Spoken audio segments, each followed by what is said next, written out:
I'm Jack Nichols and welcome to Highlights. Who's going to break A6 world title?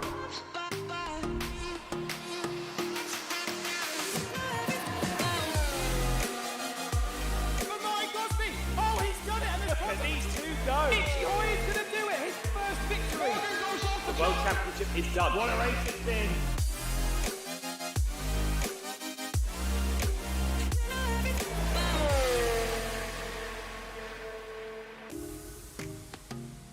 Hello and welcome to the Ardennes Forest for the 6th round of the 2023 Formula Sim Racing Academy Championship, the Belgian Grand Prix, brought to you in partnership with VCO eSports. 2 weeks ago at Imola, title rivals Thomas Smit and Istvan Single clashed whilst fighting for the lead at Tamburello, with Dutchman Smit emerging victorious for Superventuri for the third race in succession, and Hungarian Single spinning his ground effect 180 degrees and narrowly beating the valet of Sweden's Dano Brandholm to second. My name is Edward Hunter, and alongside me in the commentary box is Jessica Ball, as well as broadcast director and FSR president Cas Rietveld on cameras. So Jess, it was a controversial end to the race in Imola. Ultimately, Istvan Single was very mature, put his hands up, admitted that he just didn't leave enough space on the outside, and the result stood. The gap between himself and Smit is now 13 points, and as intense as this championship fight has become, there's clearly a very, very healthy level of respect between both drivers, and each of them clearly sees the other as a fair and clean driver, which is very, very important, and that bodes extremely well going forwards, because Jess, it's only going to get more and more intense, hopefully, across these final 4 rounds. Yes, I have to say, those two, really true respect between the pair of them as well. And I think Thomas Smit was, happy that he's got a challenger to the title as well. He doesn't want to be dominating everything as well. And Single admittedly owned up to his mistake. And now they're just going to carry on like nothing's happened and focus on these last 4 rounds, which, it's some very good tracks in Spa. One of the longest tracks on the calendar, 7.004 kilometers, which is around 27 laps of this Academy race. And it's as a track design where it could be a lot of gaps maybe between the field, but they got to focus really on their energy management. And with it only being one DRS straight today, which is shortened, I think it's going to be even more key. But we're seeing the championship currently. It's still anyone's game between the top 2. It certainly is. That 13 points, it may sound bigger than it has been for a while with the 3 wins in a row for Smit, but it could still come down because Single has been there in second, still limiting the damage. Behind them, 18 points adrift of Single, you've got Saracino in third, who is now, if anything, slightly looking over his shoulder at Matthias Harvik, who of course beat him in Imola. Who's only about 40 points behind him now, which, again, that's a gap that could close if Harvard keeps putting in the performances that he has been constantly in the top 5, top 4. Then you've got Scott Flack, how things have changed for him in the last 3 races. Only 14 points, 7 at Canada, and no points at Silverstone, and then another 7 after a mistake at Imola. Then 6th, we've got Daniel Miganov for Valet. His teammate Daniel Brandholm, who was of course on the podium last time at Imola after a very, very tidy, impressive drive. Andrei Portowski is in 8th for Loser Racing. Nando Master in the second ground effect is 9th, and then it's Peter Knapp rounding out the top 10 for Royal Blue. So still everything to play for, and we have a very, very exciting qualifying session coming up in a few moments' time here at Spa. Of course, then we've got Monza on the 10th of September, Suzuka on the 1st of October, and our season finale at Sao Paulo in Brazil on the 15th of October. So only 3 more rounds after today. So we are really at the business end of this championship. It really has flown by, Jess. And I have a feeling qualifying the race, it's going to be over before we know it.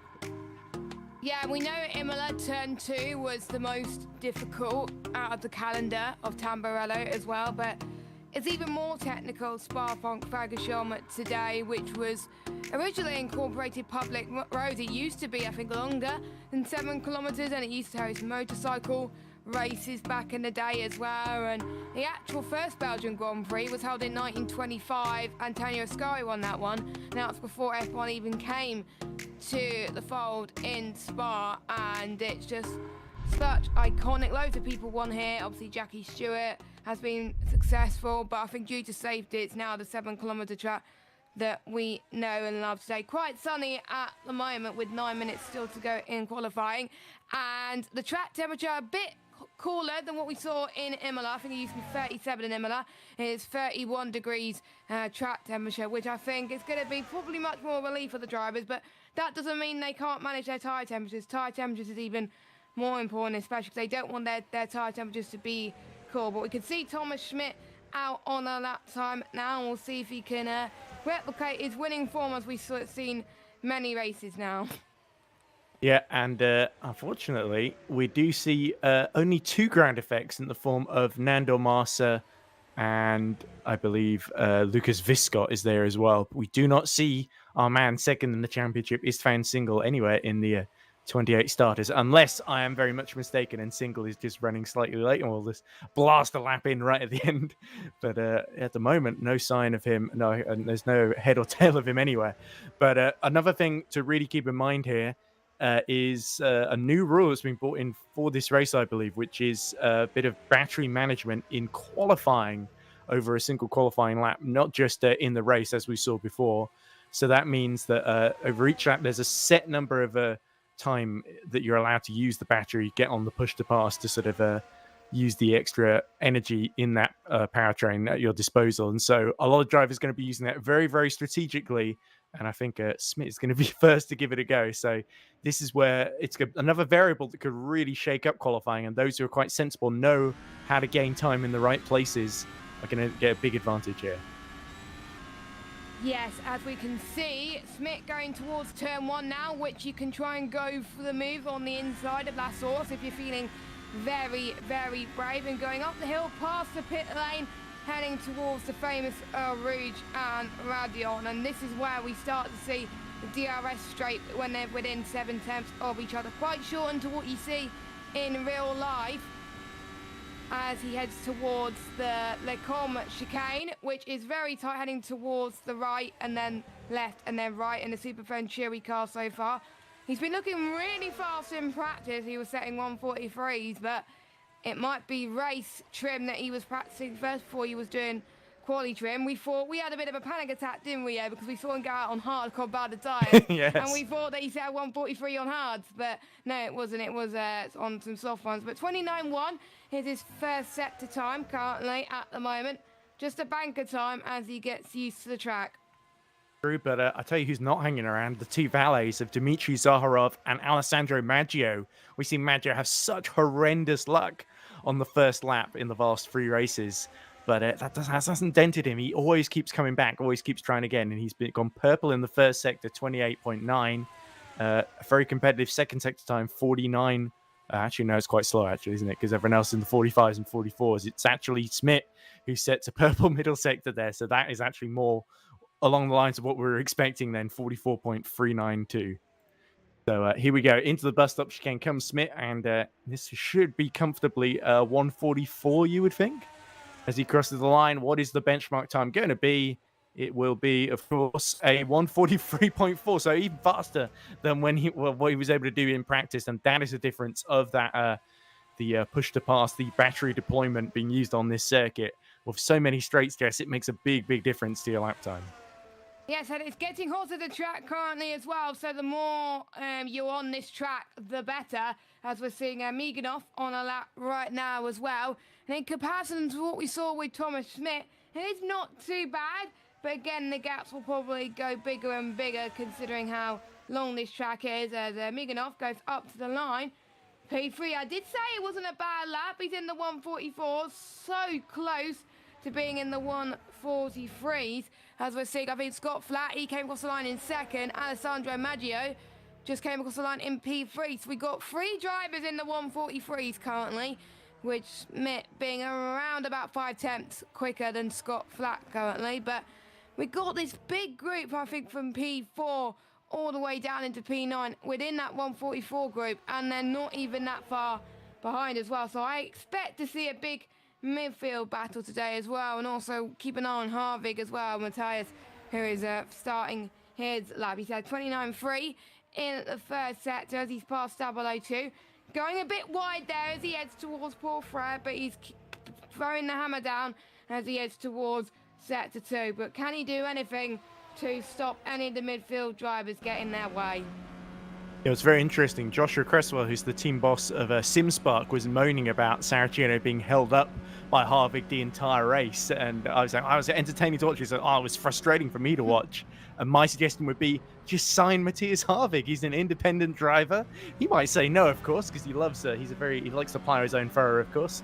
As the racing room driver crosses the line and goes fourth fastest, splits the valets of Alessandro Maggio and Daniel Miganov, and crucially gets ahead once more of the SimSpark of Giuseppe Saracino. So Saracino, I would suggest qualifying in the last couple of races has been his Achilles heel. That's what's dropped him further and further away from the title fight between Smith and Single. Though, of course, Single currently nowhere to be found, so not too much of a factor. So the Super Venturis have got the front row at the moment pretty much themselves, although Maggio is not far behind Smith at all.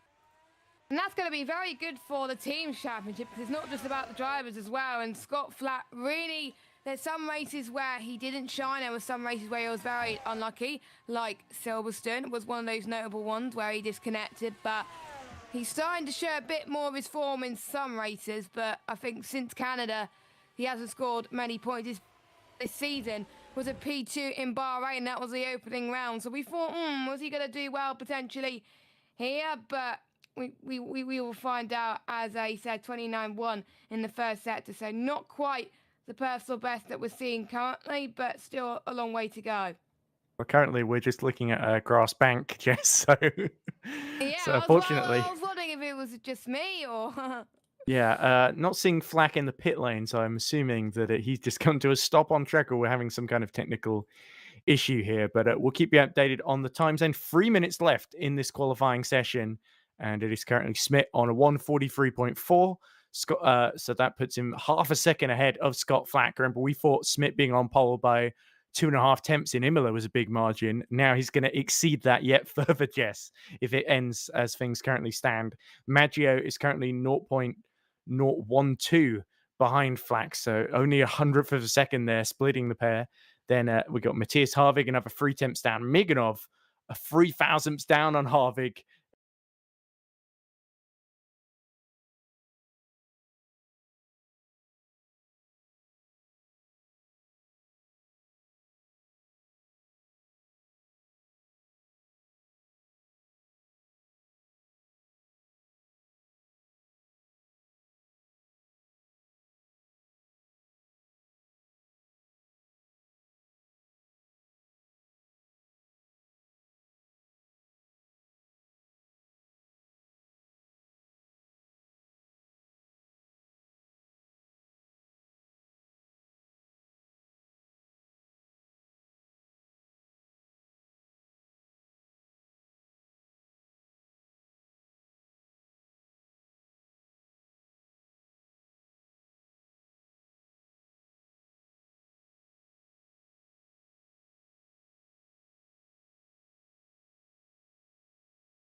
Sure thing.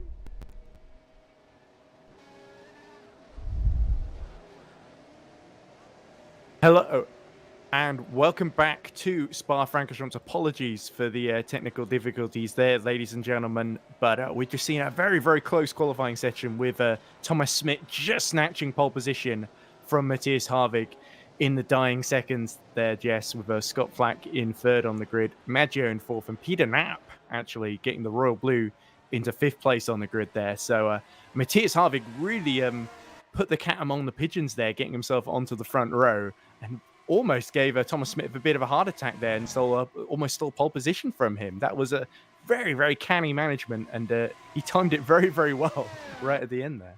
To be honest, I kind of wish we saw that lap, but I was watching the lap times very closely on our live timings that we have as well, and I'm sure other people were doing the same whilst the game issues were being sorted out. And I've noticed that Smith improved in the first and last sector, but he lost time in the middle sector. So I think it could have been an even quicker lap from Smith, because sometimes he does strive for perfection a little bit, but surely he wanted to go quicker to make sure no one would stand a chance, but no one was able to beat him anyway. And pole once again for the Venturi man with Scott Flack in third place. So we got the two Venturis in first and third, so that's looking good as well. Another person did a great lap, Maggio as well in fourth place. So some big improvements from quite a lot of drivers in this field as we're about to start this race.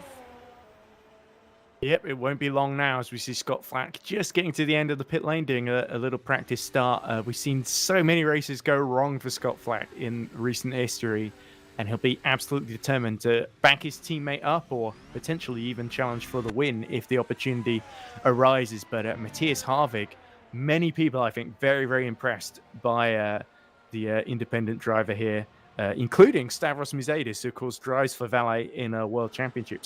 He's saying Harvig legend, I think. Wow. which is high praise indeed. So, yeah, he may not be one of the biggest names in the championship, but of course he was very solid last year, and he's really, really improved his game. His best ever qualifying there, coming today with that second on the grid. Yet to score a podium, of course, although he came pretty close last time out in Imola, and of course wasn't too far off at Silverstone or Canada either. So Harvig, he's certainly on an upward trajectory at the moment, in contrast to someone like Alessandro Maggio, who you do point out, yes, in fourth. He really needs to just have a clean race, hope this connection holds, hope that he doesn't get involved in any kind of incidents, because if anything can go wrong, it seems to have gone wrong for Maggio so far. And we know from other championships, we know from earlier in the season where he scored, I think, in the top 7 at Bahrain, that he is a very, very tidy driver and can get a good result if things go his way. His one-lap speed has always been there. It's just getting it to the end of these races. So Super Ventura on top, big opportunity for Harvig, big opportunity for Valet. The losers of qualifying, I would say ground effect without single there. Massa has set a pretty good time just inside, I think, the top 10 actually. In ninth, of course, with Viscott in 11th, but they're really missing out on having their leading light there. That could really hurt them in the team's championship. They are only 23 points off of Super Venturi going in. Really, they've got to hope that it is 2 versus 2, of course, so technically it's fair in terms of numbers, but you really think Smith and Flack have got to stumble today for ground effect to take advantage. Yeah, I mean, with Saracino in third place and single not being here, I mean, if he does get a podium potentially in the race, then he could jump pretty much single and go into second place, and that's not what single wants. And for Smith, he's not going to lose out on very much because he's currently leading the championship. It's quite a decent gap, but he doesn't want the gap to close up even more. So he's got a lot of work to do. He can't become complacent just yet, as we are about to get going for what is going to be a really entertaining race with maybe a mixture of strategies as well. I wonder if we'll see people being very brave and go on softs at some point during the race, but I doubt it. It's either a medium or hard type track, I would say, but if you're at the front, I'm almost certain you're going to be starting on the mediums because you want to be on the softer tyre quite as quick as you can so you can get a good getaway. But if you're in the middle, I would say maybe go on the harder tyre and then go on the softer tyre at the end, and that's where you can really push to climb your way back up the field. But it's personal driver preference. They may get on with the hards better than the mediums at the start, so that is what they're going to do and try and get their means hards to last for as long as they can. But we can start to see people choosing their tyres and people completely misproving my theory very quickly. Well, it happens to all of us, Jess, don't worry. But so very quickly then, let's re-go through the grid order then, as we see somebody pulling off at the start there, but never mind that. Thomas Smith is going to start on pole position for the 4th race in a row, with Matthias Harvig alongside him with his best ever qualifying. Scott Flack 3rd on the grid with Maggio alongside him in the Valley. Then it is Peter Knapp in 5th for Royal Blue, just ahead of Daniel Miganov. Romulo Silveira is 7th, just ahead of Samuel Ivanov, who will start in 8th. Then in 9th, it's Nandor Marsa, just ahead of Dmitry Zaharov in the Valley. Lucas Viscott in the second ground effect will be 11th, just ahead of our podium finisher last time out, Dano Bramfom, who starts down in 12th. Miljan Rakovic will start 13th for Team GG, just ahead of Perseus Miram.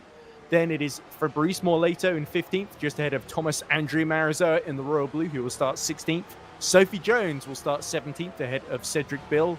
Then it is Ryan Mazumda making his debut for Team GG in 19th, just ahead of Jared Batala in the Royal Blue. 21st will be Hayden Calnan, come back for his second bite of the cherry in the loser racing car, just ahead of the competitions of Jean-Michel Gardner and Christopher Dayhage. Then it is Mihailo Vincentovic in 24th, Andrei Borotovsky down in 25th, just ahead of Grisiek Luksak, and Giuseppe Saracino has been sent, I believe, to the back of the grid in 27th. I believe that's right, Jess, which is quite surprising. So there must have been some kind of incident or group penalty, or perhaps he's even just starting in the pit lane. He's not starting in the pit lane, but we got Marsa starting in the pit lane, but Saracino is at the back for some reason. So it's not like certain games where if you don't ready up in time, then you could just go anyway. If you don't ready up in time, you'll be sent into the pits, which means you don't have a chance to warm up your tyres. But Saracino starting on the back could be a bit worrying, but again, he's going to put on a show for us, isn't he, Jess? Yeah, maybe a last 2 challenge ad. Quite possibly, but Nando Marsa, you got a feel for ground effect. It never rains, but it pours, it seems. If only Lucas Viscott unaffected then, as Smith has made it to the starting grid and is just trying to do those last few weaves just to make sure there's enough heat into those hard tyres. Hope potentially it's a hard, it could update and he might even be on the mediums by the middle of the first lap. But at the moment, it's saying he's starting on hards, and everyone apart from Maggio. Oh, it's one of the is that one of the Team GG cars that has spun it on the way into bus stop chicane, and poor Saracino. Now Saracino has to stop because he can't overtake on the formation laps. I believe that's actually is that Luksak ahead of him, or is that I think it's showing Luksak on the timing screen, but that looked like a. It's not Luksak. It's I think it might be Borotovsky. Oh, it's Ryan Mazumda, of course. There he is. He finally gets into the right grid slot. So everyone is in position then.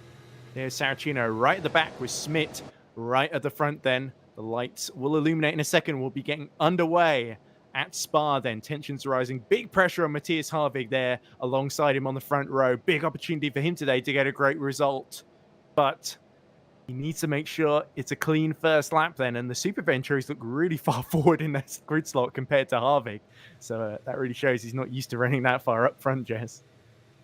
No, I think they may be tactically moving a bit far forward than usual just to gain best traction off the line as well. And maybe other people could be going different angles too. But I think we are starting to see the tyres starting to settle in. Interestingly, that Sophie Jones is on the softs. And there's a lot of fire on the grid. What's going on there? It's been a long hold, and the engines cannot take it, Jess. We're seeing inferno upon inferno here before the race even gets going at Spa-Francorchamps. And even Smith is starting to cook the rear. Something's cooking at the rear there, and he's just coasting downhill. Oh, dear. So absolute bedlam. We didn't even need a green flag for everything to fall apart in Academy this time, Jess. And quite a comical scene, if I dare say so myself. I would suggest so. Yeah, I don't think we'll be starting the race in this array. Although Matthias Harvig, he's got a clear run now if Smith can't get himself back in position. And there we go. Yeah, so red flag. we'll have to abort that one, I'm afraid, ladies and gents. And second time's the charm, I'm sure. But we're hoping for a clean race. Looks like we're not going to get a clean first start. But I'm sure for Ryan Mazumda, who's spun on the warm-up lap, he'll be thinking, oh, it's not just me then that's feeling a bit rusty.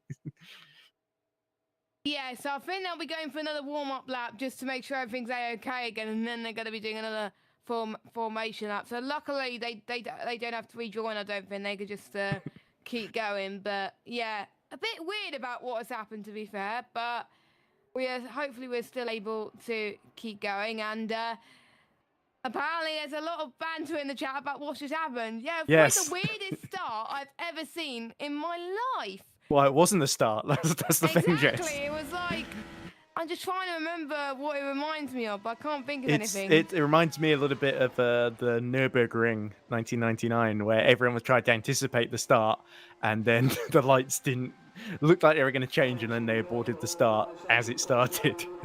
And everyone just came to a stop. Anyway, so it looks like we're going to get going again.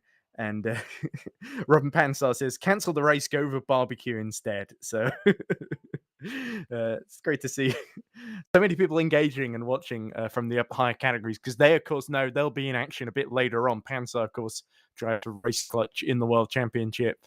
And I'm sure he'll be looking for a few pointers on which tyres to go for, what strategies might work here. And also, of course, the battery management that we talk so much about, Jess, that's really going to be a big factor here once we get going. Yes, and I think it's even more crucial to get your battery management right around this track compared to any other track, because it's so long, and people may think, oh, it's a long track. People may use more battery. No, they can't currently. It's around 55 seconds per lap, so for as long as they don't run out of time, of course. But that was during one half of the session. But it's not just using it straight away. They've got to figure out when to save. That is even in real life as well, where they've got to learn when to use it and deploy and harvest the battery, stuff like that. And we're having even more trouble off the start. But it looks like Saracino is back in his original grid slot in 8th spot, so it must have been a technical issue there. And is everyone out of the pits? Oh no, it's Dan Brandholm that's in the pits. Yes, I think Brandholm on one of the RBR Build Sim Evo, the black and gold Royal Blue cars, also got stranded on the grid there, but he may have been able to get going. But Brandholm, no such joy for him. So it seems that no matter how many times we restart, there's some sort of chaos, some sort of misfortune that affects somebody or other, Jess. And sadly, Dano Brandholm will not be able to start the race from a 13th position now. He's going to have to start from the pits. If indeed he starts at all. Cause trouble for this race again, for someone starting in the pit lane, but keeping our fingers crossed for that one. But I can confirm that Thomas Smith is starting on hards, and with Maggio's on the mediums, I think I'm gonna predict he's gonna probably go into Lecom in 2nd position. And that's gonna be my prediction. I predict that if we get delayed anymore, I think Istvan Singal might show up out the blue and score some points in this race after all. He would, almost certainly, because he didn't show up for qualifying. But but yeah, it's certainly not been an ideal start to the race for anybody, and it's always a bit unusual to have to do 2 formation laps. But as ever, I think I'm not sure if it means that anyone's decided to change tyres, but Sophie Jones, she's stuck with the softs. Everyone else has gone for the mediums or the hards, with the hards probably being the tyre of choice. We saw in Imola it was the contra strategy, starting on the hards and then shifting to mediums, that really worked for Istvan Singal and gave him the advantage over Smith. And Smith's not hanging about, is he, Jess? He's really eager to get there. And Harvig, I think, is mostly stuck with him on this form. No, he hasn't, actually. Him and Scott Flack are taking their sweet time and leaving Smith to do what he wants in front of them. Yeah, that is interesting. He's got to be careful not to make his way too much, because otherwise he's going to be on cold tyres whilst everyone else is trying to warm their tyres. I've seen a few occasions when I've been sim racing that people purposely going slower at the back so they can get heat in the tyres, while the ones at the front will have to wait a little bit. So let's hope that doesn't happen again, but there's still people going towards the bus stop chicane. You can see the DRS zone on the mini-map on the right-hand side, and it's obviously shorter than usual F1, and there's only one DRS zone for this race, just to bear that in mind. And with Saracino in his right grid slot, luckily, hopefully we can get started again, because otherwise I'm going to be driven mad, but hopefully no fire, and hopefully we can get going. So there we go. You can see Harvick, as we see Dano Brown approach the end of the pit lane, so he will be able to participate, which is great news for him and for Valet. But we see Thomas Smith on pole for Super Venturi. With Harvick, he's just positioned that a little bit to the right to potentially slot in behind Smith, get a little bit of slipstream as the lights come on now. So we'll be getting underway here at Spa-Francorchamps for round 6 of the Academy Championship. Temperatures rise, the lights go out, and it's chaos. Somebody did not get going at all and collided with at the back there, but Smith has a clear run into La Source with Harvick behind. Maggio has jumped Scott Flack. Scott Flack's made a pretty subpar getaway, and now we see Harvick and Maggio side by side as one of the Royal Blues blows up on the run down into Eau Rouge, and it's absolute chaos as everyone tries to avoid him. Somebody's lost their front wing. That is Peter Knapp, who started in the top 5. There's a wheel off at the top of Radion, and it is absolute bedlam at the top here. Oh my God, and one of the valets got collected chaos as well. That is absolutely chaos in Spa 1998, but worse in the dry, as we're seeing Garnier, who was in a battle last time out. He's moved up into 10th spot, so a lot of people benefited from it. But we've got, I think, 1, 2, 3, 4, 5, 6 DNFs. I think Fabrice was one of them, Lucas was one of them, Sophie Jones, Samuel Ivanov, Maggio was one of them. And Scott Flack as well, Jess. And Scott Flack and Peter Nat, obviously the one we were just talking about. So we have pretty much almost half the grid out on the first lap, but that is allowing the people that are starting in the back just to make their way very quickly indeed to be finishing this one. Saracino, by the way, is up into 4th, and the one driver we got to keep an eye on is one of the drivers on the medium. Now, it's saying on my live timings that he's on the hards, but on our screen it's on the medium, so that's a bit confusing to me. But if he's on the medium, then he's really going to be under pressure currently at the moment. Let's have a look at this chaos of a start. Let's hope he doesn't happen in Pro or Worlds later on. Yeah, there's Lucas Viscott. That was Lucas Viscott that didn't get going, Jess, and he just got absolutely collected. I think that's one of the Competition cars losing its front wing as well. He's not got going either. And somehow, Jess, the start where everyone's engines baked was the least dramatic start. As we see one of the Team GG cars, that must be Miljan Rakovic stopping because Ryan Mazunda is still in the race. And there's Scott Flack missing a wheel at the top of Radion. And that really sums up the last couple of races for Scott Flack. No points for him at Spa. And really got to say that's realistically the end of his challenge. As we see up front, Matthias Harvick slipstreams past Thomas Smith, but Smith immediately gets back in front of him there. So all of a sudden, we got a battle for the lead here, Jess. It's not Istvan Single versus Thomas Smith. It's Thomas Smith versus Matthias Harvick, and Harvick is definitely putting on a show currently. Our top 2 in qualifying, and they mean business. They're pulling away from the rest of the field, with Romano Silveira in 3rd place. He's also chasing down 2, so the top 4 have similar pace, but you can see Smith trying to pull away from everybody else as the track starts to get hotter and hotter. We've got some of the drivers who were involved in the pile-up pretty much going back into this one. I think we've got Miganov and Vitella going back on different tires, so let's hope they can carry on with their race currently as well. But Harvick is giving Smith definitely a run for his money, which is really great to see. But let's keep an eye on Romano as he heads towards Paul-Fret and into Blanchimont, a really high-powered part of the circuit, which we need to get the hammer down on the throttle. Oh, for a second, I thought there was lightning in the background. That was just a graphical glitch, I think, on rFactor 2 in the skybox. But anyway, yeah, Silveira has really... Royal Blue have actually still got 4 cars in the top 8, I should say. So they've been able to navigate the chaos. Of course, there were a lot of Royal Blue entries in the race to start with. But this has really worked out well for them, as we see Borotowski being overtaken by Jean-Michel Garnier, who's the highest runner on the medium tyre. So everyone in the top 9 on hards, but Garnier in the Competition has got a golden opportunity to get his first top 10 finish of the season. Then we look at Silveira just trying to break away from Saracino and keep pace with Smit and Harvick. And Harvick once again tucks back into the slipstream of Thomas Smit. And really, I think with the championship in mind, I wonder if Thomas Smit is going to fight Smit all that hard, because his biggest championship threat is Saracino, he's still got another car in between. So if Harvick is really giving him trouble at the end of this first stint, I feel like he might just stick behind him and follow him through, and then see if there's an opportunity later in the race.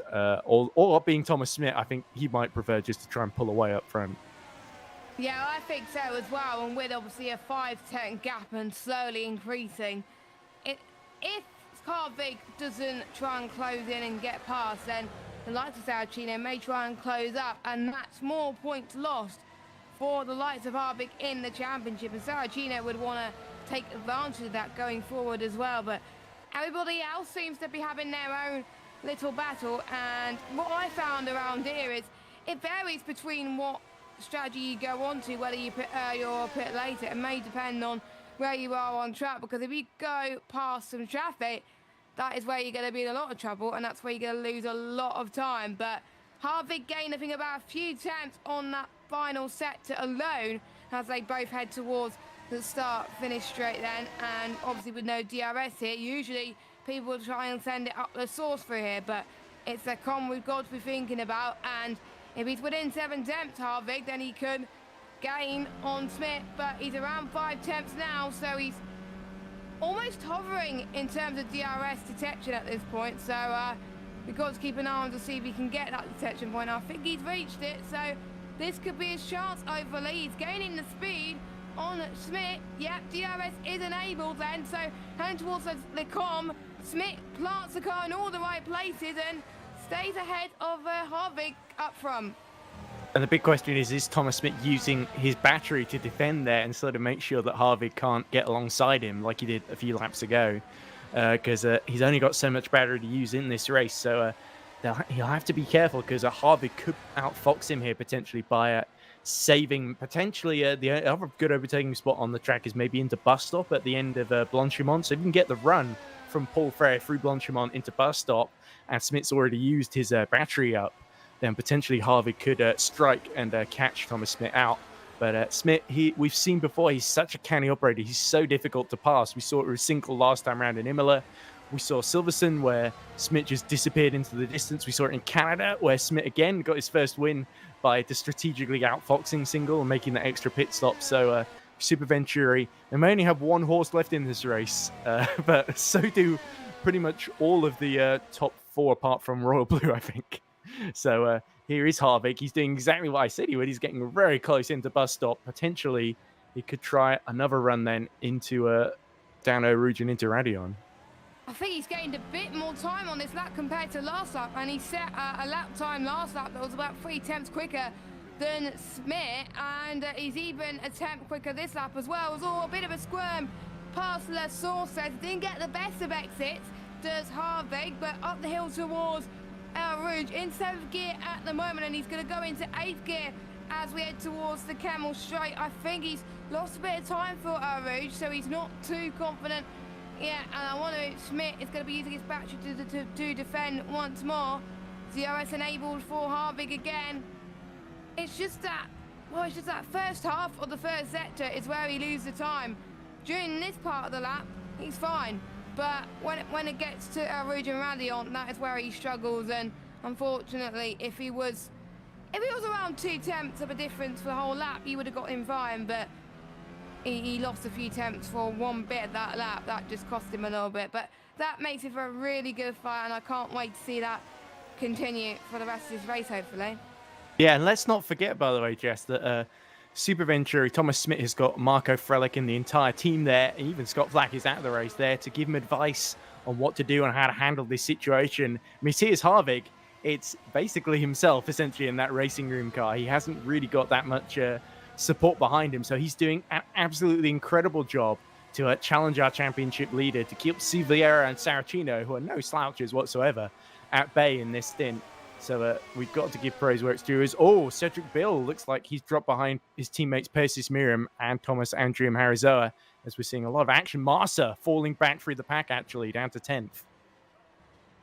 Yes, I think we're seeing, a lot of people moving down ever so slightly. And as predicted, as we said before the broadcast, there is gaps, and a lot of gaps, I think, in particular towards the midfield, which is a bit of a shame, but it is starting to quieten down, luckily, from some of the people near the back. But I'm sure other drivers will be thinking right now, what could have been? They didn't even make it past the third corner. And I wonder if Harvick is struggling with tyre temp, because he's lost, I think, a few temps again in our region rally. But let's keep an eye on the royal blue car, Andrea Annis, as he tries to get past Miriam in towards the Kemmel Straight. And he used the DRS to fall flat, and I think he's used his battery as well to get past, and he's up into 5th spot in the royal blue car, doing a great job. The 3 royal blue cars all lining up in the row, which is great to see. Oh, we've got a potential freeway battle here towards the Kemmel Straight, and that is the Competition car and Brentham, and loads of other cars have been hand-handed in that battle as well. Oh, they almost made contact here. My, oh my, that was close. Yeah, Dano Brantham, I think, will never be more grateful to have started from the pit lane after that first lap calamity for pretty much everyone in front of him. You say that there's not much action in the midfield. I don't think there is much of a midfield anymore, Jess, with only 16 out of 30 cars still running, or 27 cars, I guess, technically. But anyway, Christopher Deliage, we saw Hayden Kalman actually get through him there at Source, and Delahage is starting to hold up Brantham in this stint, really. So Danove, who's clearly so much faster than the competition in front of him, but he can't find anywhere to pass here in the 2nd and maybe 3rd sector as well. So he might have to make a move into Blanchimont or bus stop. But a word for Andrea Harizoa in the Royal Blue, getting past his teammate there. We've never seen him run in the top 5. I think Andrea Harizoa's best finish is like 14th or 15th or something like that. Oh, here we go. And nothing that Christopher Delage could really do there to keep Danove at bay. He just had such a better run through Paul Frere and into Blanchimont there. There wasn't really any point fighting that one. And now he's released the chase after Hayden Kalman. Yes, I have to say, he was doing a great job to climb his way through the field on the medium tyres. I think his tyre temperatures, he's pretty much keeping it under control, especially as the track gets a bit warmer. As I think through La Source, there were some drivers that lost a bit of time there, but I think Brentham is going to gain a little bit here as he heads towards the iconic part of the circuit, as Kalman, who we haven't seen in quite a while in Academy, is going to be passed by Dan. Here he comes there through the Kemmel Straight. Can Kalman defend? Doesn't look like it. Dan is up into 12th place with the DRS as well. And he's got a few seconds to gain to try and get past Masunda, but he's in 12th for the moment, which is still a decent point for him. And we're still seeing the gap come down quite a bit between the top 2, but not quite enough for Harvick, unfortunately. But I wonder if he's saving a bit of tyre wear before he goes into the pits later on. I think we've seen that with quite a lot of the ACA drivers earlier on in the season, where they don't push as much at the start, make sure they're still up to the pace throughout the race, and then that's where they can push towards the end of their stint, or they might be just struggling on tyre temperature. And just look at how he's gaining towards the bus stop chicane, so let's hope he can keep it for the rest of the lap. Yeah, he always looked a little bit like Smith locked up briefly there on entry into bus stop. But the person lighting up the timing screen at the moment is Saracino, who's set 46.8, fastest at middle sector of anybody in the race so far. So he's not given up chasing down Silveira there. As again, Smith starting to... Either he's looking very relaxed or very under pressure here, because you get the sense he knows Harvick isn't really fighting with him in the championship, and Silveira isn't really either. So he's, I don't want to say toying with him, but he certainly sort of has him on the end of a string here. Yes, and oh, here he goes. Harvick is going to try and go for around the outside. No, Smith covers him off again. Yeah, there we go. You just saw he knew he had either the battery or that the DRS just wasn't going to be powerful, quite powerful enough for him to go there. So he just defended the middle and kept Harvick at bay. But Harvick has been absolutely relentless in this first stint, hasn't he, Jess? Really battling. Second place would be his best ever finish in Academy, but you can tell he knows there's a chance of victory here, and he absolutely wants to go for it. So this could really play in I think this is really going to come down to strategy in the end, whether Harvick is going to pit first or if he's going to try and go out a bit longer and try and potentially overcut Thomas Smith. I would suggest you want to come in not too early because you need to get the mediums to go to the end, but you also don't want, he doesn't want to be undercut potentially by Silviera, who started to close in behind him as well. So it's a really tricky position for Harvick to be in. And like I say, he's going to make that decision pretty much on his own. Whereas the others have got teams of people behind who could potentially chip in with a helpful bit of advice here and there. But it's a real stalemate here up front at the moment, Jess. And Thomas Smith really under pressure and soaking up that pressure beautifully.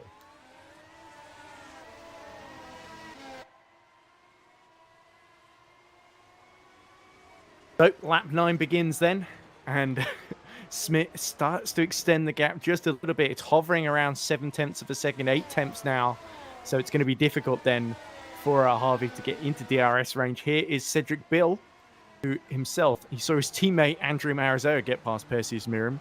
And of course, the RBR Build Sim Evo, the black and gold car in front, it's technically a sister team of Royal Blue in deference to the Evo sponsor, essentially, that sponsors the team. And I think there are plans, actually, you even see Build Sim on the side of the regular Royal Blue as well. So they're sort of, I think they're planning to rebrand all of the Royal Blue cars in the sort of Build Sim Evo sort of livery in the next couple of seasons. But at the moment, they've just got a separate team in Academy. So I think I understood correctly, because a lot of teams have their own internal politics, I guess, going on about like where the sponsors all come from. But certainly they're getting exposure today, Royal Blue, with all their cars running so far up front with the elimination earlier on. But Cedric Bill, it's really a matter of patiently waiting for the opportunity here. But Andrea Marizoa, he's starting to check out here in this battle. He's comfortably holding on to that 5th place. It's going to be difficult for him to catch up to Saracino, of course. But I think the Madagascan would feel very, very happy with the 5th place finish with Thomas. We are starting to see, I think, the midfield battles come to, I think, in 3 parts. So we've got the likes of Saracino and Silviera. We've got the likes of the Royal Blue cars and the Academy cars as well. We've got the likes of Bortolowski, Garnier, Marsa, Mazunda, Brandholm as well. And then we got Callahan, who Dan passed earlier on as well. And then we got some people that they're in their own little battle, probably their own survival mode. They kind of just want to finish as well. So I think they just got to be very mindful that they're not going to rely on safety cars. We don't have safety cars in FSR, but they just got to rely on making sure that they get to the end and have their own battles as well, because you never know what could happen. They shouldn't give up at this point, because who knows what can happen with the guys around you. We have seen a few occasions when they ran out of fuel. I'm starting to see Harvick lose quite a lot of time actually to Smith, so I wonder if he was pushing a bit too much than I was expecting. I think it's Smith that's pushing. He set fastest lap of the race, thus far 1:49.5, so he was half a second quicker than Harvick on that last lap around. He's a few tenths quicker in the first sector as well. But yeah, it's I think I'm pretty sure Cameron Roger will not thank you for reminding him that he ran out of fuel last time out in the pro race at Imola, Jess, which was well, he didn't run out actually. He was low on fuel and then had to save fuel by lifting coasting quite heavily. So I should get that right. But it is always tempting to underfuel. It is tempting though to underfuel, slipstream behind someone and save fuel, and that way you're running a lighter car for most of the race essentially. But that was Brandholm on with Mazunda, and he's going to go around the outside of him at Pouhon and gets forced off track there. So Ryan Mazunda in the Team GG car, he's not going to be pushed around here, is the American. And Dano Brandholm, the Swedish driver, is there was an opportunity there on the exit of No Name Corner, but he was just not going to budge whatsoever. Brilliant bravery there from Mazunda, but I don't think Brandholm will be impressed. I think as soon as we say that the battles are quiet, we're starting to see more battles everywhere as well. As I think we could see Brandholm trying to go for the move once again up the hill towards Blanchimont as well.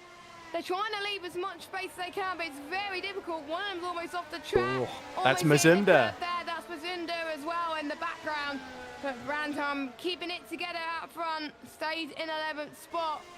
And let's see if we can put the hammer down now. We've got Saracino, by the way, who's battling for 3rd in front and who's looking to score some decent points to be going on the podium too. So there's battles left, right and centre as well. We also got Garnier and Massa fighting, and we also got Bortavoski, and we got the Royal Blue cars as well in the background.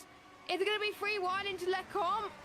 No, because someone backed off, but it could have been worst case scenario, and it looks like Massa goes off. This could be an opportunity for Garnier to regain the 9th place, and he does. Beautiful stuff. Yeah, well, Massa kind of just went a bit too deep into Lecombe there, and unfortunately, he stays down in 10th. He was running 5th, and then had a mistake, I think, early in the race that we missed on screen. So the ground effect driver really suffering for that. Perseus Miram, meanwhile, just getting completely out of the way of Cedric Bill and Andrei Boratovsky there. I think he knew he just didn't quite have the pace in the Build Sim RBR Evo to really run with those two. But Boratovsky back up to his customary 7th position. He's always good at getting himself into these top 7s, and did crash out from 7th in Imola, sadly. But looking now to challenge Cedric Bill for 6th, and Boratovsky could well be on in the loser racing car. Remember, he left Ground Effect to start his own team effectively early in the season. And it could be loser racing and Boratovsky one of their best results if he can get into 5th or 6th here, because Andrew Marizot and Cedric Bill aren't too far up the road. So big opportunity here for loser racing as a Harvig up front continues to just slightly lose touch with Thomas Smith. It's sort of turning into a battle for second now between Harvig, Silviera and Saracino. And Saracino definitely pushing it at this point in the race. 149, he's the only guy in the 149s, although only just, whereas everyone else is in the low 150s ahead of him. There he goes. Saracino looks like he's going to get 3rd from Silviera. Yes, he does. He's up to 3rd. And is he going to use that energy that he's got to close up to Harvig? And Harvig's losing that time on Smith, but Saracino is gaining time on Harvig. So could be some issues there. Yeah, and for Saracino, it's his chance to win, really, since I would say Bahrain and Spain, where he was running up. Since then, he's not really qualified well enough to fight for victory, but it well and truly is opened up for him now. If he can clear Matthias Harvig quickly, then there might be a chance. Is this Ryan Mazumda? Oh, just spinning on the curb at the exit of bus stop there. That's really unfortunate for the Team GG driver, and that's lost him 2 or 3 positions there. So luckily, he's stayed in the race then, so we're not down to 15 runners. Still got the 16 still running, with Vincentovic and Batala making another pit stop near the back of the field. Perhaps they know those soft tyres they switched to just couldn't last the distance, so they've got to put on a different set now. Although Vincentovic has actually been on the mediums, so that is surprising to see him in again. But now we see Silviera starting to struggle to keep in touch with Saracino, and this is where it could get a bit difficult for the Royal Blues as they start to drift out of touch in 4th, 5th and 6th. Yes, and we're starting to see, I think, Mazumda trying to gain back what he's lost in the first few laps, and it might be the crossover point has come at this point. It's potentially the mediums are starting to die a bit, and the hards are really coming to its own, which is a lot earlier than expected. But bearing in mind, it's pretty much halfway into this race, so Mazumda trying to go past a tricky corner through Blanche. Oh, banging wheels there. That could have ended in disaster, I have to say, but Mazumda is in 12th spot. Was there a bit of put to pass? I think it was fair racing, but there are times where people can question that decision. But Bortavoski trying to get past Bill for 6th spot, and he's going to even get past before even using the DRS. So there he's passed up into 6th spot. And it's Saracino closing in on Harvey. Doesn't look like it at the moment, but it's going to be, I think, 4 or 5 attempts he needs to gain in order to be within DRS. But the battle we're watching at the moment is between the likes of Garnier, Brandholm, and we've got the likes of Dalovic, who is right behind them as well. But Brandholm is looking for another move, potentially. Yeah, and he has just stopped as well. So Brandholm has switched from, I believe, the mediums to the hards then. And it came out just ahead of Christopher Daly. I think Kalman also pit as well. So Brandholm is now going to run to the end on these hard tyres then. So it's going to be very, very interesting to see whether he can undercut the people that he's fighting with in the lower end of the top 10. The problem is that Jean-Michel Garnier is going to hold him up in this middle sector, just like we saw Mazumda do earlier in the race. So it is sort of rock and a hard place for Dano Brandholm. But yeah, up front, the people, the leaders are going to see the pit stops happening behind, and they might start reacting in the next 3 or 4 laps, I would suspect. Yeah, 3 or 4 laps potentially is when we'll see the pit stop start to come into fruition. But I think if you're in traffic, you would probably be pitting maybe even earlier than that potentially. But well, except that these guys start on the mediums, but the leaders start on the hards. Sorry, so actually the hards might be able to go a little bit further in the race, Jess. Probably that they could last until potentially most of the race, and some people could try and go on softs, but we know the softs don't last very long, and this could be a strategy game. Would you want track position, or would you want the softer tyre at the end? If I were them, play it safe, go on the mediums in a few laps time, and make sure you can keep that track position, because the more you stay out whilst everyone else has pitted, the less time you gain really on them. So it's putting a rock in a hard place for some of these drivers, but you've got to be good on the strategy to race here. Yeah, and you saw a mistake there from Matthias Harvig, who's now just under 3 seconds behind Thomas Smith, with Saracino bearing down at him. So a lot of pressure on Harvig. It's a rerun of Imola, Harvig versus Saracino with Harvig ahead. And I have a feeling this could be a really, really tough battle then, because Harvig, his pace has not been particularly great compared to Saracino. Last couple laps, Saracino's at 1:49.9, Thomas Smith 1:49.7, Harvig 1:50.2. So having dropped out of DRS range, his pace has started to drop just a little bit, and it's put him in a kind of vulnerable position here. So I wonder if Harvig might come into the pits a bit early to try and cover off this attack from Saracino. But at the moment, he stays out, which is probably the right call, with 30 laps left to go in the race, yes. He's around about 9 tenths behind Harvig at the moment, so 2 more tenths and he'll be within DRS range, and he'll need to be within 7 tenths to be within that. So he's not quite there yet, unless he could gain up the hill currently, but he's got to reach the detection point to do so, and he's going to miss it this time out, unfortunately, but he knows that he can maybe gain it the next lap, so he's going to be very, very patient. He knows that the first half is gone, and we've still got around about the second half still to go. Oh, Saracino has got DRS actually. He does, but even so, he's not quite close enough to get the run he needs to get alongside into Lake. But the SimSpark driver, the Italian, regroups and knows he'll just have to get a little bit closer at the end of the following lap, or this lap, to benefit him on the following lap, sorry. But Harvig looks to be just a little bit more composed at the moment, not quite making as many mistakes as before. So I think Harvig is settling into defensive mode here. He's going to fight for that second position tooth and nail, and Saracino is going to have to look for a little chink in the armor that he can exploit to get through, or potentially he might just try and undercut him by switching to the mediums a bit earlier. But this is a very, very tense situation in the battle for second. Of course, third would still be Harvig's best result, first podium, but you can tell he desperately wants to fight for every little point that he can get. And Saracino, of course, trying to keep his faint championship hopes alive, and moving up to second ahead of Single would certainly achieve that.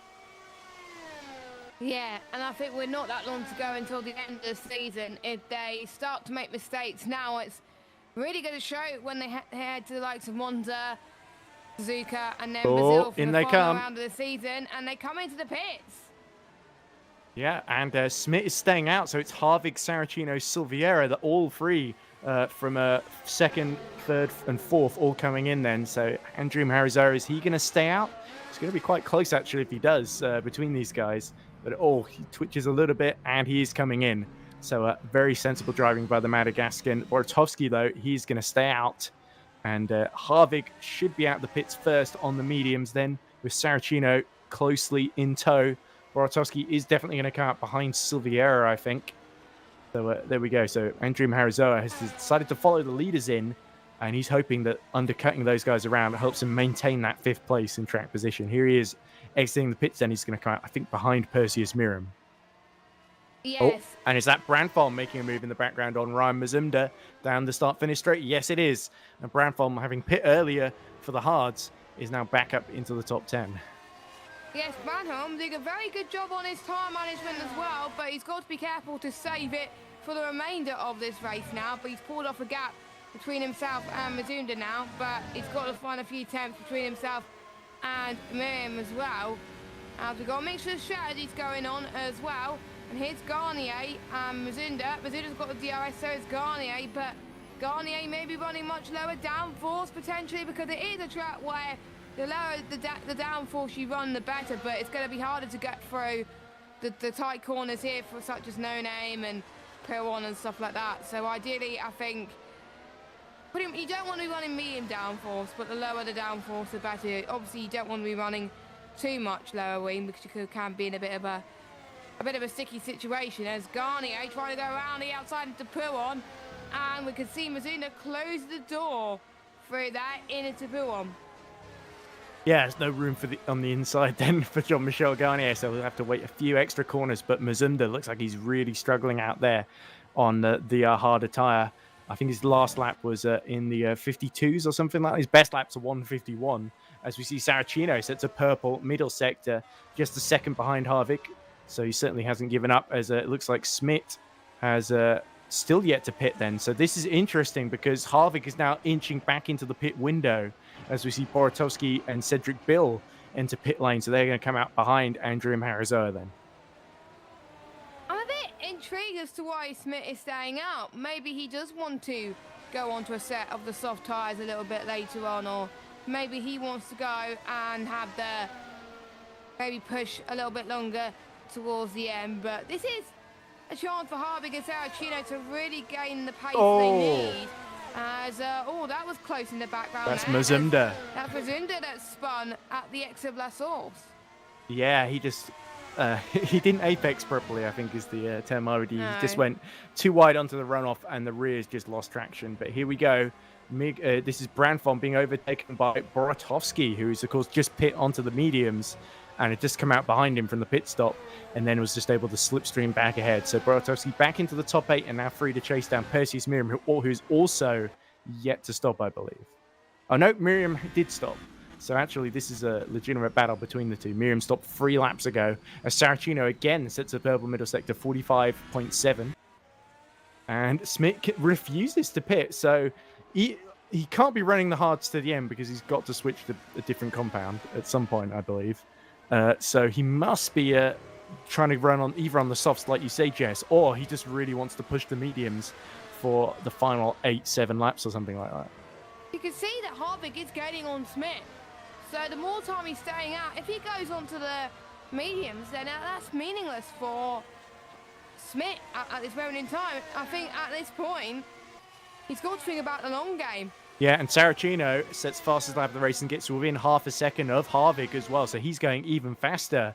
Harvick's at 148.3, Saracino's at 147.8. So they're both going almost a second quicker than Thomas Smith at this point in the race, as the gap drops below 20 seconds now. So they're well and truly in the pit window now. Smith's best hope is these two fight each other, and he can just slipstream past the both of them when he pits on the softer tyres. Yeah, I think that's what they're doing at this stage, but I think this could be a potential three-way fight for the lead, which is what we want to see. I don't think we've seen that in a long time, and that's smart for you. It's the track temperature's closing down a little bit currently, but I think I would like predictions in the chat, really. When is Smith going to come in? I'm going to say the end of this lap, because otherwise it's pointless for him staying out this long. But you never know. There has been some surprises, and I think Smith is what I'm running on board with at the moment for Blanchimont. Surely he's got to think about coming in now, because we've seen the mediums last longer than the race so far. Yes, he's coming in. Right, so crucial pit stop then for Thomas Smith and Super Venturi from the lead. 18 seconds is the gap between himself and Matthias Harvick. But Harvick has got Saracino all over the back of him for company as they go into bus stop chicane. And there we go. Saracino has to back out on the brakes just to make sure that he doesn't come to grief there, and sets himself up for the exit, potentially down the run into Radion. And now Smith is exiting the pit lane. It's going to be close as they exit here. Is Harvick's pace going to be enough to come out ahead? Round La Source they go. And I think Smith, he's going to be vulnerable. Harvick is going to take the lead then. And is Saracino going to be able to get through as well? Yes, he is. So they go side by side into Eau Rouge. And it's Saracino up to second. And now he's got a great run on Matthias Harvick. Here we go, Jess. It's a double slipstream, though, for Thomas Smith. Yes, I think with Smith staying out for just that period of time is going to make real vulnerable. It's going to be 3 wide heading into Lecom, and Smith trying to get first place back as Harvick has lost the lead. He's gone off the track. Saracino gets past both of them, and Saracino is now your race leader. This could be huge for championship implications, because if you win, you get a huge haul of points, and he will definitely overtake Single in the championship. So it's not over Saracino, but look at the time Smith and Harvick have lost just by battling each other. And that's allowing Saracino just to pull away. But Smith might be a patient man, and he may think, right, those mediums that may not last long, I may try and push towards the end of the race. But yeah, still baffled as to why Smith has stayed out for a bit longer, because if he pretty much pit when everyone else pitted, he would have came out in the lead. And there's a front wing lying on the exit of pit path chicane there. I believe that might be Mihailo Vincentovic, who's still running down in 16th position. But yeah, it was an interesting call by Superventure. They're clearly prioritizing tire life, and it's actually Christopher Delahage, that lost his front wing there. So he's going to come out a lap down, I think, behind the race leaders. But Smith now, on those fresher tires, he's got them back up to temperature, and he is all over the back of the SimSpark of Saracino, and Saracino goes wide at the exit of bus stop, and Thomas Smith, in the course of just a lap, retakes the lead that we thought he'd thrown away there for a second, and Saracino goes very deep into La Source. That's going to hurt his exit here, and that's going to allow Smith to run away. And now Harvick, we saw him being passed like he was standing still when he didn't have DRS earlier on, and now the boot is on the other foot. Here he comes, uphill, through Radion, and the DRS is going to open in a few seconds time, and Saracino is going to be stuck on the inside here. It's going to be very, very close. He uses a bit of his push to pass in the battery, but it's not enough. Harvey is going to sweep around the outside here and completes the move and retakes second position. So it's all as it was before the pit stops, guess. Smith, Harvick, Saracino.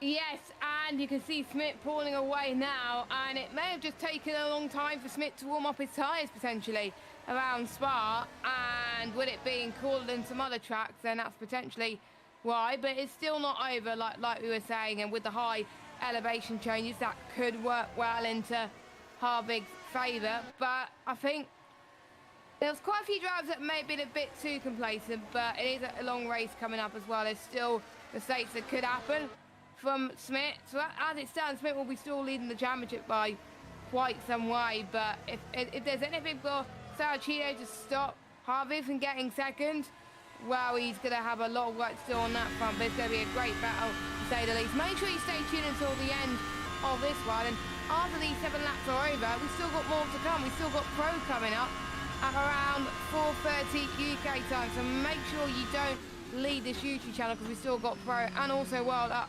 6:30 UK time as well. 2 incredible tiers that you do not want to miss out on. And Saracino is going to try and gain once again, and I think Smith is secretly loving this, because with those two squabbling, they're already out of DRS range now. Indeed. I wonder, do you think Thomas Smith stayed out because he knew he'd come up behind both of them and get the DRS on both of them and be able to just pass them in quick succession? Do you think he did that to put on a show for us in terms of putting on a show? Saracino looks like he's about to repay the favor once more on Matthias Harvick, because now he's got the DRS as Smith is well and truly out of range. Here comes the SimSpark up the inside into Lekun, but not quite close enough. Harvick is not about to give up that second position without a serious fight. I have to say, the fight is getting even seriouser for these podium slots, and I'm a bit shocked to see Silviera not in this fight yet, but if these two keep squaddling a bit more, maybe he can be in the fight, you never know.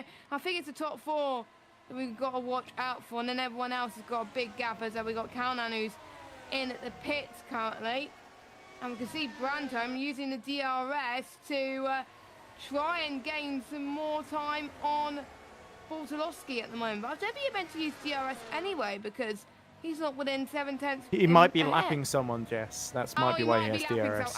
Yeah, I see it on the map. He's lapped someone. My bad. Panic over. It's all right. Dano's been a good boy.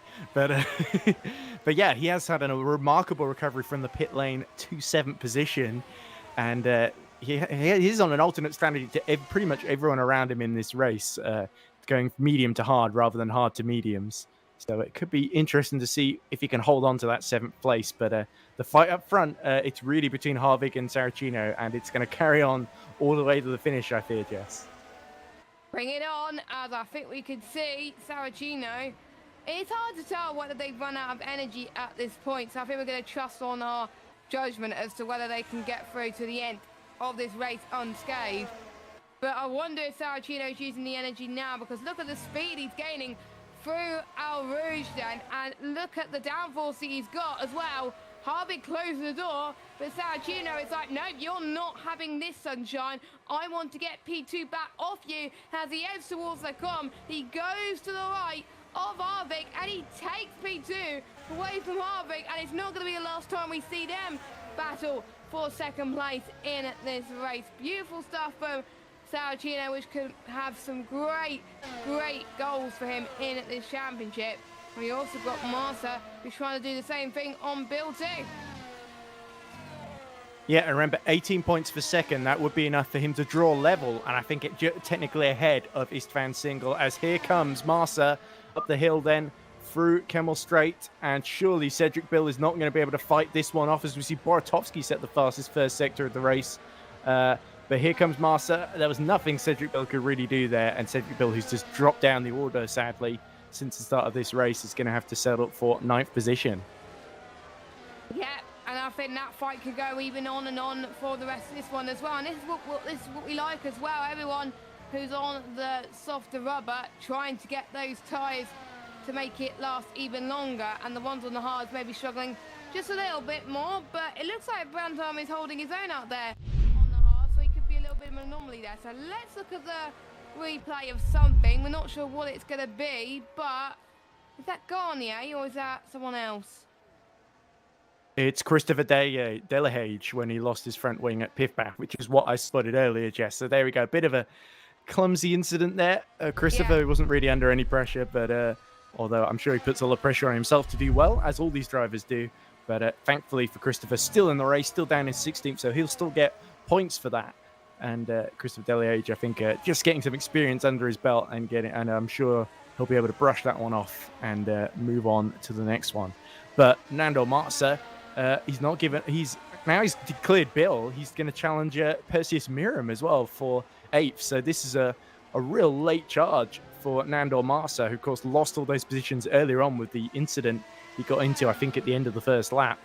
And he's really started to come back here, which is great to see for Grand Effect, because they really need something to shout about in this race. And Nandor doing his best to give them something, just a little bit of compensation to smile about.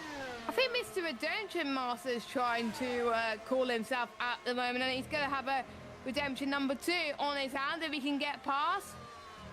Yeah, that looked pretty straightforward. That was very easy with the DRS as well, and with the downforce he's got. It's like, thank you very much. That's an easy position. And with the Della being so high on those mediums, maybe he can use that to take advantage of Brandtholm's older tyres on the hard, and obviously with Martha being on the soft tyre as well. Yeah, Martha pit quite late as well, Jess. Too much tyres. What? He pit quite late for, he did 17 laps on the hards and he's done 5 on the mediums, whereas Brandtholm did 12 on the mediums and has now done 10 on the hards. Not as much as Smith, admittedly, but still, he almost ran as long, and that's why he's reaping the benefits at the moment. So Martha, good strategy from Grand Effect to try and save their race and salvage something from it. As we look at Andrew Harizoa, who's been overtaken by Boratovsky, who's another driver that's stealthed his way up the order while we haven't been paying attention, Jess, which is great to see from Boratovsky. I think 5th, did he finish 5th in Canada as well? I think this is going to either exceed or equal his best result as well. So him and Harvick currently on form for their best ever results in FSR Academy. Boratovsky finished 5th in Canada, so... Well, yeah. I'm sure he wouldn't be unhappy about another 5th. No, I think he'll be very happy with that, considering that would give him more points in this championship. So even though he wants to aim for higher things, a P5 is better than a P6 or P7, or even not finishing at all. So he's got a lot to celebrate going into, I think it's a 3-week break before we head to the next track of Monza. So a lot to learn throughout these next 3 weeks to make sure that they can improve just a little bit more. Not long to go until the end of the race, but if you haven't already, make sure you leave this video a like, hit the subscribe button, and hit that bell if you are new. And also check our broadcasting partners, VCO eSports, because without them, this league wouldn't be made possible, and they help broadcast our World's Championship, which starts at 6:30 as well. So make sure you check that out on the channel. And we also got the Pro, which is going to be starting in just under half an hour's time as well. So looking forward to that. That should be pretty much a entertaining race. We got another great championship fight on our hands for this one. Hopefully we can see a battle for the league like we're seeing here, even though it's for second and third place, because it's been very, very entertaining currently. But I think the battles, that's going to carry on for laps and laps until the end is Bortowski and the World Blue Racing Car, and maybe Brandholm if he can catch up, or maybe Marta. But again, we'll have to wait and see. As Smith is starting lap 25 at 27. My, it's gone quickly today. It certainly has, even with the aborted start and the huge crash on the first. It's a shame that that's almost going to define the race, really, because we did see that great freeway fight for victory, and we've seen some great fights further down. Here's another one. Bill is determined to overcome Perseus Miram once more, so the Canadian is going to have to fight tooth and nail to hold on to that 9th place. But I have a feeling the RBR Build Sim Evo is a little bit of a sitting duck here for Bill, who's on slightly fresher tyres. Yeah, he's been on them 8 laps. Miram has been on them 11. And a little bit further back down the run through Eau Rouge, up the hill into Rad, a fabulous piece of racetrack. Always sort of hairs on the back of your neck sort of stand up when you watch that. And here we go. The overspeed is massive. The DRS flies open, and Perseus Miram is deposed from 9th position, and Bill is going to get a few more extra points. What was it? I'm trying to find out what Bill's best result was, actually. I think it was a 7th spot, which was last time out in Imola. So it was, yes. So he is reaping the rewards currently. He's going to get another top 10 finish, which you'll take any day. Yeah, here is Ryan Mazunda being challenged by Hayden Kalnan. Kalnan, of course, has made a late stop here. Oh, and weaves across and hits the back of Ryan Mazunda and knocks off his rear wing. That was a bit of a late move there from Hayden Kalnan, and Mazunda's just realizing the rear wing's gone, and now the front has departed as well. That's a big shame for Ryan Mazunda. So let's look at the replay and see what could have been, I think, for the two of them. So there we go. Oh, I think it looked like he had a bit of oversteer there, and he went into Mazunda. Yeah, there was that, and also Mazunda was defending as well, moving across. If you look, let's look at it from Hayden. Hayden goes to the middle, goes back to the left, and then switches back to the middle as well. So he was trying to find the right line, but he just couldn't, and that was the consequences.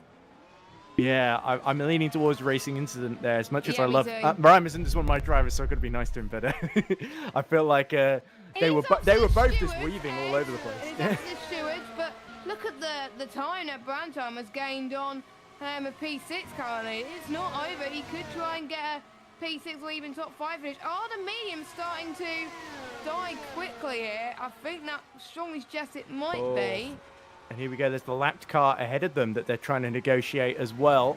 And thankfully, the competition gets rail out of the way. I think that must be it's not Garnier. It's Christopher Deliage, sorry. Right. But Andrew Harizoa lapping in the 150s, whereas Dano Brantfom in the 149.7, so nearly a second faster. So Dano, he's really got the hurry up here. He thinks there's a chance maybe of 6th, potentially 5th as well if he can clear quickly. But here is Harvick. He's not giving up, challenging Saracino whatsoever, and has to back well out before bus stop there because Saracino sort of had the middle of the road there and there was no need to change lines. So Harvick now, as they start the final lap, has really only got one shot then. He wants to retake that 2nd position. But Smith well on his way to a 4th victory in a row. I have to say, he's definitely looking like he's favoured the championship now with 4 wins in a row. I mean, it was commanding as well. We thought that he didn't pull out the strategy of dreams, and then he comes and proved us wrong, and pretty much he's planned the strategy all along as Harvey. Oh, that was almost close to a disaster between the two of them, but Harvey trying to attack for the left-hand side of their screen in towards their com. Harvey gets 2nd. Saracino could defend from the inside and get past again. Nope, he's not, but he's still got a few sectors to go in order to make he's lost a bit of time now. He's hit the curb, so I wonder if it's all over for Saracino, or he's got some chance at the end of the day, so we'll have to wait and see as the race continued as well. And we are starting to see Marta close in as well on these medium tyres, so I think that fight could get pretty intense currently. Yeah, Branfrom did get through on Andrium Harizoa, so it's a bit of a shame for the Madagascan, but he could still get top 7, top 8. I think would still be his best finish of the season so far. And but yeah, oh, look at Saracino pushing way too hard to catch back up there. You saw once Harvick had the DRS, that even with the battery deployment, there was nothing Saracino could do then. With only a few corners to go as Massa battles gamely on with Andrium Harizoa, who defends for all he's worth. But up front, Thomas Smith, it's going to be 4 in a row to extend his championship lead to 31 points then. Here he goes across the line, and the winner in Spa is Thomas Smith in his Super Venturi, and he gives a lovely little drift over the line there. Victory is hit, and he is 1 step closer to that championship. But let's not forget about this man, Matthias Harvig, getting his best result of his career in FSR. 2nd place, his first podium for the likable young man who has battled gamely on in that independent entry, and he is richly rewarded, beating Saracino for the 2nd race in a row. Saracino will be bitterly disappointed, but here comes Massa. Marceau's really got to angle himself well into bus stop here. He's running out of time here. Andrium Harizoa holds the inside. Nando Marceau goes all the way around the outside at the final few corners of the race. And take a bow. That was a fabulous move from the ground effect driver. Nando Marceau will be rewarded with 7th place. And I think that move was definitely down to the wire there, which was great to see. But he couldn't have left it much later, could he, Jess? Yeah, it was Garnier and Canan, the last person to make their way. As Harvard's engine has blown up. Luckily, it didn't blow up on the last lap because it could have been disaster strikes there. But Smith, once again, proving to us on why he is the championship leader in Academy. His worst result, by the way, to put into perspective, as we're seeing Canan doing some nice drifting, his worst result was in the first round, P4. Every other result, he'd either got a P2 or P1. So, Mr. Consistent, he definitely, when Saracino scoring 3rd, that's going to put him a few points behind single, which could mean that we could see a freeway fight for 2nd in the championship. Everyone has finished the race now, and look at the amount of DNS that we've got. We've got quite a lot. A lot to unravel here at the end of this one. Yeah, because we lost Ramazan, that we've only got 15 then. But are we going to see a replay here, or are we going to see the final results? Really enjoyed that either way. So confirmation then, Thomas Smith taking his 4th victory of the season for Super Venturi, with Matthias Harvig getting his best result there. And that's going to really boost his confidence. He's really put himself in the shop window as a really professional driver in this championship. And I think great things expected now from Matthias Harvig in the future. Giuseppe Saracino did put up a great fight, but just missed out on 2nd place. He will have to settle for 3rd, which means he stays 3rd in the championship, as you point out, Jess. Romulo Silveira, he had a pretty quiet run, actually, but still banked some great points with 4th position. And with all the chaos today, I think Silveira will count himself very happy and fortunate to stay out of all of it. Andrzej Boratowski, he had a great recovery to 5th there, as did Dano Brown right from the pit lane to 6th there. Nando Marceau, after an early mistake, getting back up to 7th. Thomas Andrium Harizoa being knocked a bit down the order, along with his teammate Cedric Bill in 9th. And then Perseus Miram rounds out the top 10 for RBR Build Sim Evo. Then in 11th, it's Jean-Michel Garnier. And then a lap down, Hayden Kalman after that late incident with Mazumda. Jared Batala finishes 13th ahead of Mihailo Vincentovic.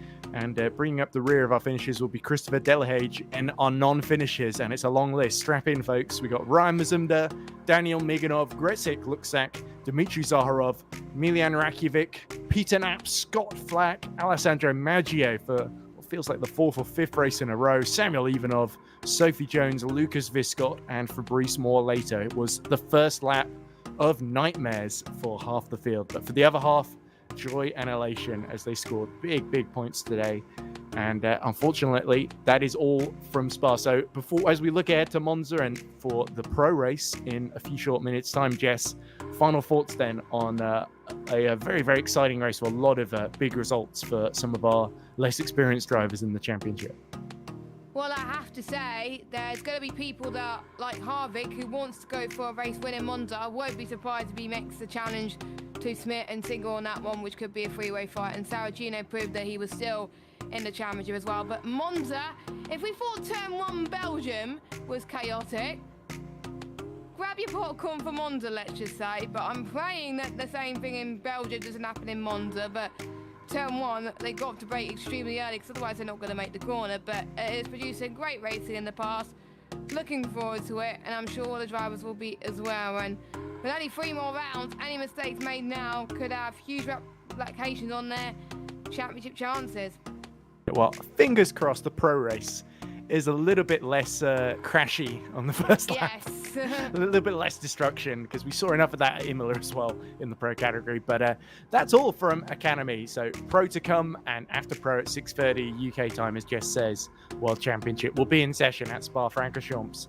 But I've been Edward Hunter. Thanks to you, Jess, for commentating alongside me. Thanks to Cas Rietveld on broadcast. Thanks to VCO eSports for sponsoring us. And thanks to you for watching. So Thomas Smith makes it 4 in a row to get one step closer to the Academy Championship. But Matthias Harvig and Giuseppe Saracino pushed him all the way. And well done to Matthias Harvig getting his best result of his career in FSR. We'll be back soon for Pro. Don't go anywhere.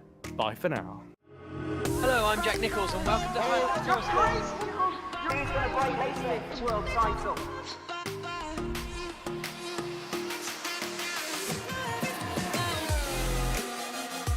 For my Gosby! Oh, he's done it! And look at these two go! Richie Hoy is going to do it! His first victory! The World Championship is done. What a race it's been!